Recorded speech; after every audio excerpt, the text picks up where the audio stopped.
संदीप सिंह। कौन कहे लक्ष्मीधर दमन कर स्मृति सभा जोगद कौन कहे को बड़ी व्यक्तित्व थे? लक्ष्मीधर भाई जन व्यक्तित्व हिसाब से मुझे कौन कहि सी आज आम गहन नहांती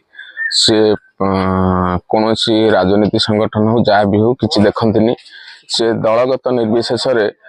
सब बेले किसी करने इच्छा थिला सी ललितगिरी पंचायत रे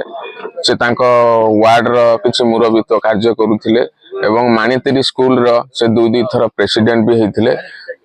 तांकर जो अभाव टा आज अनुभव करुचु आम ए मर्माहत अच्छु। आज जो स्मृतिचारण सभा होता आम पंचायत पूर्वतन जितेंद्र शतपथी महोदय सभापतित्व सभा परिचालना होता जहाँ बेसी दुख भितर भी गोटे खुशी लगुच आज राति 11टा हो गला किंतु आम पंचायत समस्त जो सांगसाथी भाईचारा माने बहुत बुद्धिजीवी एवं बहुत भाईचारे बहुत युवक छात्र अनेक लोक उपस्थित अच्छा तो अभाव